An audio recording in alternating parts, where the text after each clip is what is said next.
What if I told you that everything that you think you know about the coronavirus is a lie?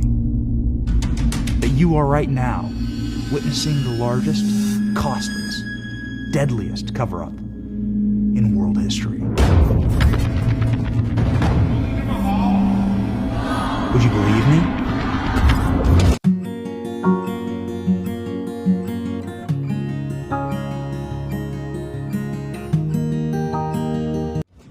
What if you saw hard evidence and you started asking the scary questions? Why don't you watch? Decide for yourself. My fellow Americans, tonight I want to speak with you about our nation's unprecedented response to the coronavirus outbreak. The Chinese coronavirus pandemic will be recorded as one of the most consequential global events in world history. How the hell did this happen? Who's responsible? What you're about to hear is a true story, backed by scientific evidence and hard facts. There are those who witnessed what happened. People died to tell you this story. Listen to them, because otherwise, it is going to happen again.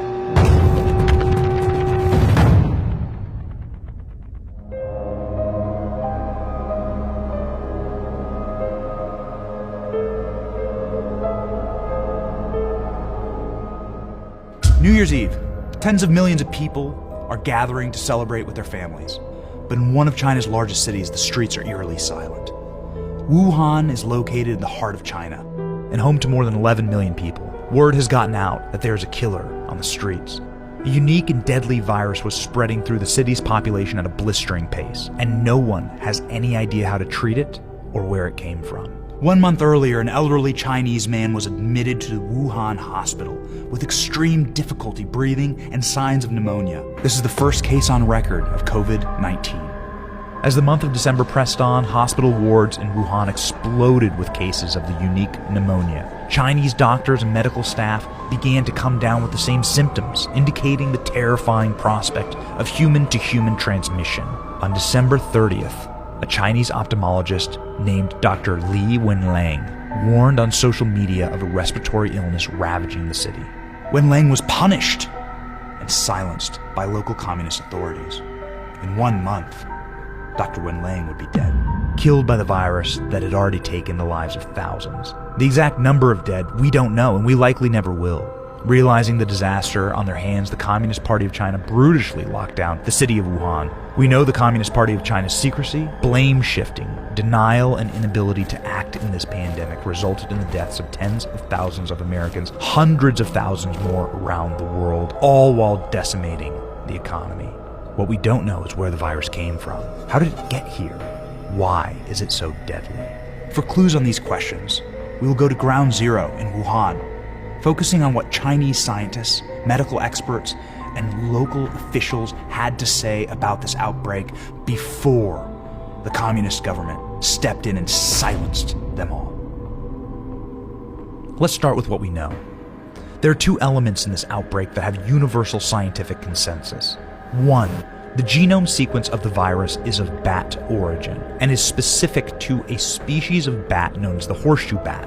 Two, the virus is genetically optimal for human transmission, while most viruses are not. This is what makes it so deadly. So the question is this: how did this specific virus jump from bat to human?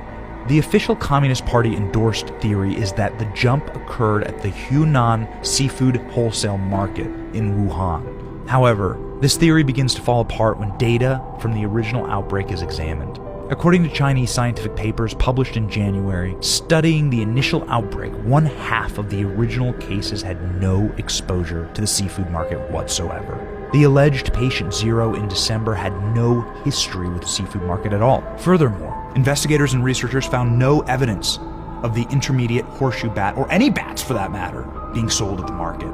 Further research from Chinese scientists showed that bats were never a food source for local residents of Wuhan. In fact, there are no known colonies of the horseshoe bat within 600 miles of Wuhan. The natural habitat for these bats are in secluded, high, dark mountain caves in the south of China. So how did these rare and dangerous animals get into the densely populated city center? For the answer to these questions, we turn to the writings and findings of two Chinese researchers. Researchers Zhao Botao from South China University of Technology and Lei Zhao from Wuhan University of Science and Technology set out to establish the most likely source of the virus. Their research thesis is entitled "The Possible Origins of the 2019 Coronavirus." The respected Chinese scientists immediately rule out the Wuhan seafood market as the source of the virus and began a search for an alternative location where we have proof of horseshoe bats and humans interacting. The Wuhan Institute of Virology is a Chinese government-run research center 2 miles from the Wuhan seafood market. This institute is famous for its research on bat coronaviruses and was actively researching new coronaviruses, specifically in horseshoe bats at the time of the outbreak. Leading up this research was Shi Zhenli, a woman who has earned the nickname Batwoman for her 17 years of researching coronaviruses in bats. Make no mistake, Zhenli is the world's foremost expert in researching bat coronaviruses and their transmission to humans. Zhenli's research often takes her into remote caves where the bats dwell in order to harvest them and bring them back to her laboratory in Wuhan. Further analysis of Zhenli's academic publishings show controversial research into synthetic viruses. Shi Zhenli published multiple scientific papers on the creation of the bat coronavirus for the study of cross-species transmission. A year before the outbreak, in 2018, she gave a speech on bat coronaviruses and their cross-species infection ability. So why is Zhenli's research important? COVID-19 is particularly deadly due to its unique molecular capacity to enter human cells and destroy them. You have likely seen this photo of the coronavirus. This specific part of the virus is called an S protein. These proteins act as the key to unlocking the human cells that they come in contact with, allowing the contents of the coronavirus to enter the cell and destroy it. Zhenli's lab had sophisticated capacities to synthesize viruses for cross-species transmission, often using the S protein. The Epoch Times spoke with noted microbiologist PhD Judy Mikovits and virologist Dr. Sean Lin, who cast extreme scientific doubts on the origins of the virus simply originating organically. Virus now can infect human cell much easier. That's probably also one of the important reasons contributing to multi-organ failure when people have a severe disease. So it can spread out in the human body much faster. And so we know that's the pathogenic spike protein that for the original SARS. So now you're allowing that access to human tissues because the spike proteins of the natural evolutionary strains don't infect human cells at all. So that research has been going on at Wuhan and published since 2007. And clearly, if that spike protein from SARS weren't on the new COVID-19 or SARS-2, it wouldn't be able to enter human cells. So again, this is evidence that it couldn't go through the Wuhan seafood market. A job posting on the Wuhan Institute of Virology website on November 18, 2019 asked for scientists to come research the relationship between the coronavirus and bats.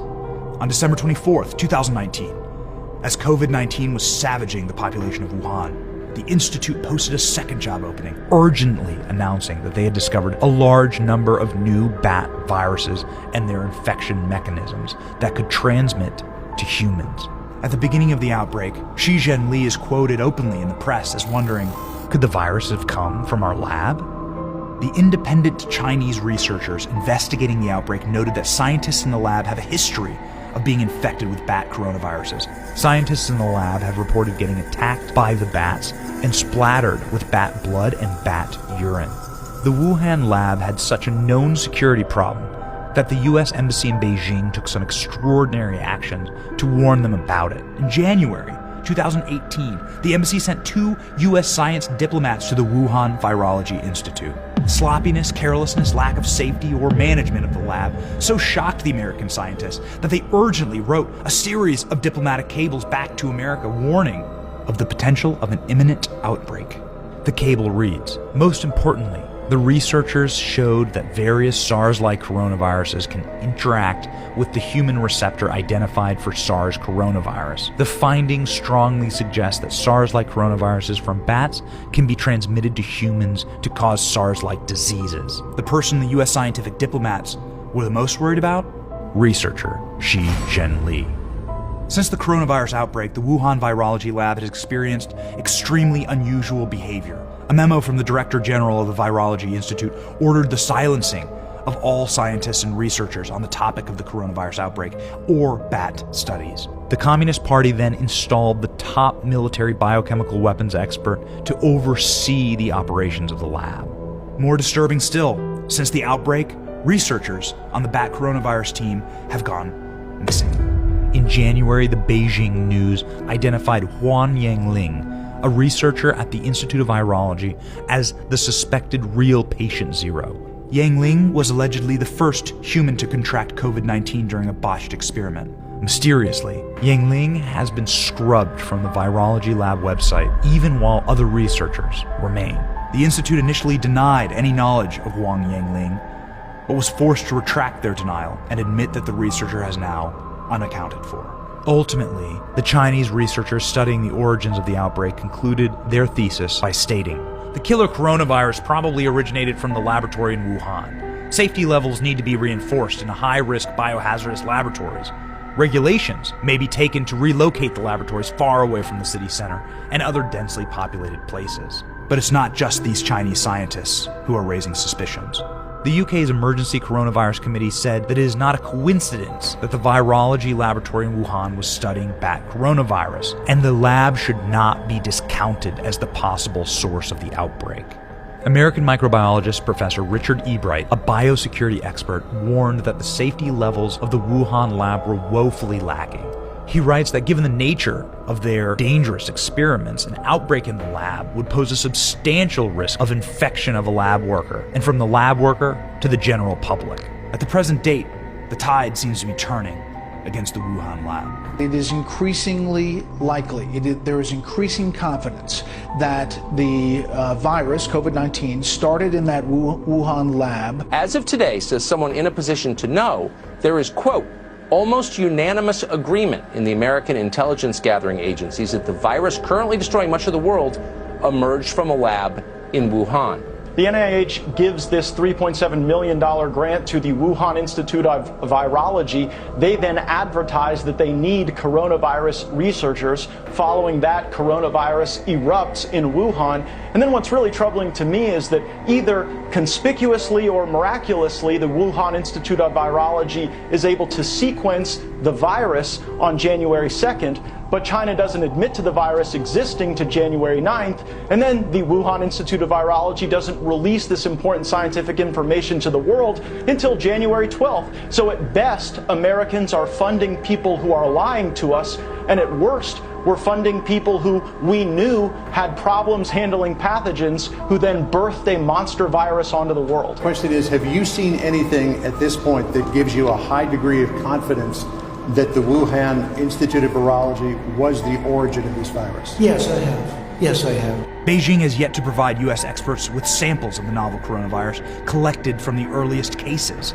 Several of the doctors and journalists who reported on the spread of the virus have disappeared. The Chinese government, meanwhile, has put a total lockdown on information related to the virus origins. Without this information, we will never understand how the coronavirus pandemic started, or how to prevent the next one.